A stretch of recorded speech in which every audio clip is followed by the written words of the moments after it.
Hello दोस्तों, स्वागत है आप सभी का आज की क्लास में। आज इस वीडियो में हम बात करने वाले हैं अक्षांश और देशांतर रेखाओं के बारे में। यहाँ से सबसे पहले बात करने हैं अक्षांश रेखाओं की, तो ये ध्यान रखना है ग्लोब पर हमने पश्चिम से पूर्व जो काल्पनिक रेखाएं खींची हैं उनको अक्षांश रेखा कहा जाता है। कहाँ से?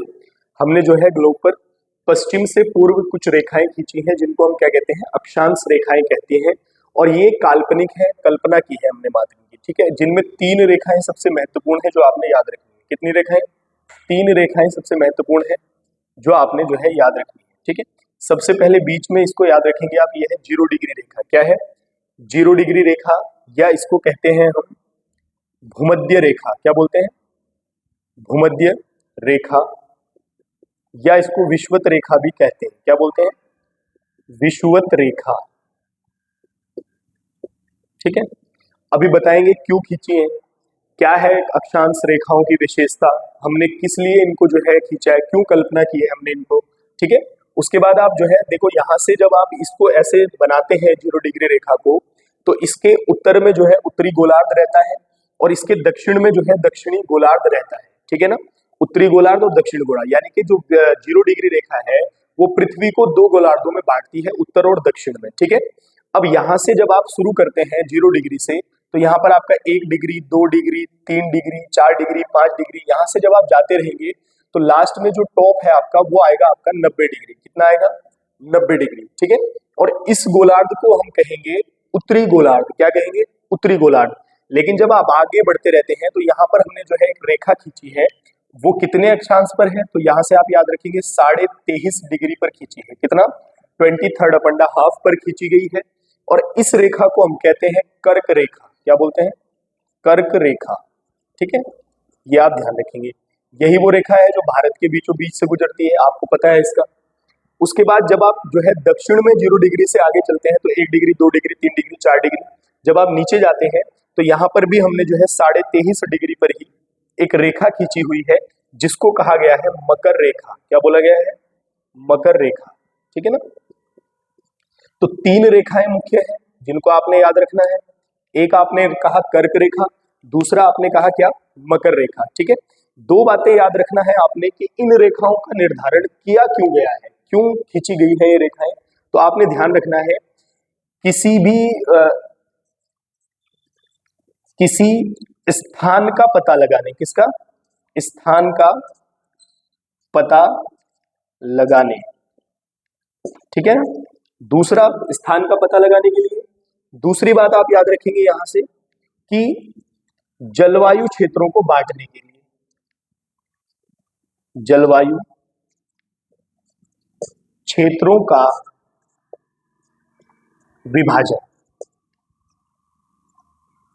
तो ये आप ध्यान रखना है दो बातें, कि जलवायु क्षेत्रों का विभाजन करने के लिए और किसी जो है स्थान की स्थिति का पता लगाने के लिए जो है अक्षांश रेखाओं को खींचा गया है। अब देखो ध्यान से, अब कई बार आता है कि इनकी कुल संख्या कितनी है, ये रेखाएं कितनी है। तो यहां से आप ये ध्यान रखेंगे कि इनकी संख्या, यहां मैं लिख रहा हूं, आप ये ध्यान रखेंगे इनकी संख्या। अब संख्या में थोड़ा सा आपने ध्यान रखना है। देखो, जब आप यहां से 1 डिग्री, 2 डिग्री, 3 डिग्री, तो 90 डिग्री ये हो गई, तो 90 तो ये होगी। हर जो है हर रेखा 1 डिग्री के अंतराल पर खींची गई है, तो ये 90 डिग्री यहाँ हो गई और 90 यहाँ हो गई नीचे वाली, तो ये हो गई आपकी 180। तो ये संख्या होती है इनकी 180। कितनी होती है? 180। लेकिन अगर हम जो है विषुवत रेखा को भी काउंट करते हैं तो इनकी संख्या हो जाती है 181, ठीक है ना। लेकिन अगर आप दोनों ध्रुवों को रेखा नहीं मानते, 90 डिग्री उत्तर, 90 डिग्री दक्षिण, इन दोनों को आप ध्रुवों को रेखा नहीं मानते और विषुवत रेखा 0 डिग्री को भी आप रेखा नहीं मानते, मतलब नहीं काउंट करते, तो इनकी संख्या हो जाती है 179। ये आप तीनों चीजें याद रखेंगे, ठीक है ना। 181 क्यों है, 180 क्यों है और 179 क्यों है, ये मैंने आपको बता दिया है। अगर आप दोनों ध्रुवों को छोड़कर और विषुवत रेखा को छोड़कर बात करते हैं 1 डिग्री के केवल अंतराल पर, तो आप फिर बात करेंगे 179 की। और अगर आप टोटल सबको काउंट करते हैं तो 181, और अगर आप जो है ध्रुवों को मिलाते हैं लेकिन विषुवत रेखा को छोड़ते हैं, 1 से 90 यहाँ और 1 से 90 यहाँ, तो फिर ये रेखाओं की संख्या हो जाती है 180। कितनी हो जाती है? 180। दूसरा प्रश्न यहां से ये बनता है जो आपने याद रखना है कि इनके बीच का मतलब बीच की दूरी कितनी है, बीच दूरी, ये ध्यान रखेंगे थोड़ा सा। तो इनके बीच की दूरी की अगर हम बात करें तो इनके बीच की जो दूरी है वो 111 किलोमीटर है। कितनी है? 111 किलोमीटर है इनके बीच की दूरी। यानी दो अक्षांशों के बीच की दूरी का जो अंतर है वो 111 किलोमीटर है। कितना है? 111 किलोमीटर, ठीक है। और इनके बीच के जो अंतर है, दूरी है, इसको बोलते हैं जोन। क्या बोलते हैं? जोन। दो अक्षांशों के बीच की जो दूरी है उसके बीच के अंतराल को हम क्या कहते हैं? जॉन कहते हैं, जिसमें बीच में दूरी होती है 111 किलोमीटर, ठीक है ना। और यहीं से मैंने आपको बताया था, इन्हीं रेखाओं से, इन्हीं काल्पनिक अक्षांश रेखाओं से स्थिति का पता लगाते हैं। और जब मैंने आपको बताया था ऋतुओं का परिवर्तन भी सूर्य के प्रकाश इन किरणों पर पड़ने के कारण ही हमें ग्रीष्म ऋतु और शीत ऋतु और दिन रात बराबर की स्थिति का पता लगता है, ये हमने बात की थी पिछली वीडियो में, ठीक है ना। तो दोस्तों ये थी हमारी क्या काल्पनिक रेखाएं, अक्षांश। मैंने आपको बता दिया है, अगर आप जो है 180 कब है, 181 कब है, 179 कब है, तो आप ये लगा सकते हैं, ठीक है। अब बात करते हैं हम देशांतर रेखाओं की। किसकी? देशांतर रेखाओं की। तो आपने देशांतर रेखाओं के बारे में याद ये रखना है कि सबसे पहले हमने जो है एक देशांतर रेखा जो है, आप जो याद रखेंगे, जो बीच में है, जिसको हम कहते हैं क्या?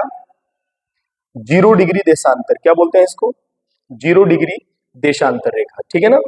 अब यहां से अगर हम बात करें देशांतर रेखाओं की, तो हमने कहा है कि ग्लोब पर जो है, जो उत्तर से दक्षिण की ओर खींची गई है, पश्चिम से पूर्व की ओर नहीं, बल्कि उत्तर से दक्षिण की ओर जो रेखाएं खींची गई हैं, उन रेखाओं को हम क्या कहते हैं?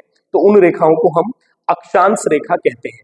लेकिन यहां से आपने थोड़ा सा ध्यान ये रखना है कि ये रेखाएं जो है, यहां से आपने ये ध्यान रखना है कि ये जो रेखाएं हैं, ये इनकी जो दूरी है वो ध्रुवों से विषुवत रेखा की ओर थोड़ा ये चौड़ी है। क्या है?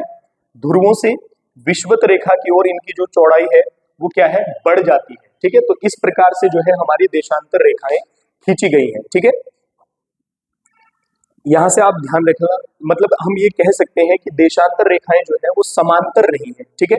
अब देखो ध्यान से, जब आप 0 डिग्री देशांतर से इस ओर जाएंगे, ठीक है, 0 डिग्री देशांतर से इस ओर, तो ये जो है पूर्व की ओर कहलाएंगी। पूर्व की ओर 180 है। कितनी है? 180 डिग्री, ठीक है ना। और अगर आप 0 डिग्री देशांतर से इस ओर आएंगे तो इनकी संख्या यहाँ पर भी 180 डिग्री जो है पश्चिम है, ठीक है। ये आप ध्यान रखेंगे। यानी कि अगर हम इनकी टोटल संख्या की बात करें, इनको हम कुल में बात करें, तो आप याद रखेंगे इनकी कुल संख्या 360 है, ठीक है ना। जो ये 0 डिग्री देशांतर से 180 पूर्व की ओर है और 180 जो है पश्चिम की ओर है, इसलिए इनकी जो टोटल संख्या है वो कितनी है? 360 है। अब देखो ध्यान से, इनका काम क्या है? इनका काम ये है कि ये जो है समय का निर्धारण करती है। किसका निर्धारण करती है? समय का निर्धारण करती है। वो आपको जब हम बताएंगे प्रधान यमयोत्तर रेखा, जिसको हम 0 डिग्री देशांतर कहते हैं, और 180 डिग्री जिसको अंतरराष्ट्रीय तिथि रेखा कहते हैं, इन दोनों को अलग से आपको बताएंगे वीडियो में, तो तब आपको पता चलेगा कि इनसे जो है कैसे समय का निर्धारण किया गया है, ठीक है। अब ये जो है, मैंने आपसे कहा है कि ध्रुवों से विषुवत रेखा की ओर जो है, ये जो है इनकी जो दूरी है वो बढ़ जाती है। अगर हम इनकी कुल औसतन दूरी की बात करें, मतलब इनके बीच की जो दूरी है वो कितनी है, जैसे हमने अक्षांश की बात की थी, बीच दूरी है, तो आप याद रखेंगे 111.32 किलोमीटर, ये आप ध्यान रखेंगे। और इनके बीच की जो दूरी है उसको कहा जाता है गौरे। और इनकी संख्या कितनी है? तो ये आप याद रखेंगे 360 है, जो उत्तर से दक्षिण दिशा की ओर खींची गए हैं, और ये जो है क्या करती हैं? समय का निर्धारण करती हैं। तो दोस्तों ये थी अक्षांश और देशांतर रेखाएं। अब यहां से आपने ध्यान रखना है थोड़ा सा कि जब यहाँ पर जो है अक्षांश, देखो ये 0 डिग्री देशांतर रेखा है और ये 0 डिग्री जो है अक्षांश रेखा है, ये दोनों जो है, अरे यहाँ लाओ ना इसको, हाँ कोई बात नहीं, आप रख दो, मैं बाद में बात करूंगा, ठीक है ना। रख दो आप इसको, ठीक है। देखो ध्यान से, अगर आपने ये कहा है, देखो ध्यान से, हम दो बातें आपने सीखनी है यहां से। एक तो 0 डिग्री देशांतर है, क्या है? देशांतर, ठीक है। और एक है 0 डिग्री अक्षांश, ठीक है। 0 डिग्री देशांतर और 0 डिग्री अक्षांश जो है, ये एक दूसरे को कहां पर कट करती हैं? जैसे आप ये देख रहे हैं यहाँ पर, ये आपका जो है यहाँ पर जो है, ये जो रेखा है ये 0 डिग्री है, तो ये जो एक आपस में जो है कट करती है जहां पर आप आपस में, तो वो कहां पर है? तो आप याद रखेंगे अटलांटिक महासागर है। क्या है? अटलांटिक महासागर। एक प्रश्न ये आपने ध्यान रखना है, तो 0 डिग्री अक्षांश जो है और 0 डिग्री देशांतर एक दूसरे को अटलांटिक महासागर में क्या करती है? कट करती है, ठीक है ना। तो ये आप ध्यान रखना है। कई बार क्या होता है कि इन रेखाओं पर देशों को पूछ लेता है कि अक्षांश रेखा पर कितने देश हैं और देशांतर रेखा पर कितने सॉरी कर्क रेखा पर कितने हैं, मकर रेखा पर कितने हैं और विषुवत रेखा पर कितने हैं, ठीक है। तो आप ये ध्यान रखेंगे, थोड़ा सा इनमें कंफ्यूजन रहता है। विषुवत रेखा पर अगर हम बात करें तो 13 देश हैं। कितने हैं? 13 देश हैं। किस रेखा पर है? विषुवत रेखा पर, ठीक है। उसके बाद हम बात करें कर्क रेखा की, तो इस पर जो है 18 देश हैं। कितने हैं? 18 देश हैं, ठीक है। और उसके बाद अगर हम मकर रेखा की बात करें तो इस पर 12 देश हैं। कितने हैं? 12 देश हैं। तो ये आप ध्यान रखेंगे, यानी कि ये रेखाएं इतने देशों से गुजरती है। जैसे आपने भारत के संदर्भ में बात की, तो ये भी आपने याद रखना है, कर्क रेखा तो भारत से भी गुजरती है, भारत के 8 राज्यों से गुजरती है। कई बार पेपर में ये प्रश्न बनता है, तो आप इसको भी जो है ध्यान से देख लेंगे, क्योंकि भारत जो है ग्लोब पर उत्तरी गोलार्ध में स्थित है, ठीक है ना। तो ये टॉपिक आज का यहीं पर समाप्त होता है। अगले वीडियो में मिलते हैं, आपको बताएंगे प्रधान याम्योत्तर रेखा, जिसको जीएमटी ग्रीनविच मीन टाइम बोलते हैं, और अंतर्राष्ट्रीय तिथि रेखा। फिर नए टॉपिक की ओर बढ़ेंगे। तब तक के लिए धन्यवाद।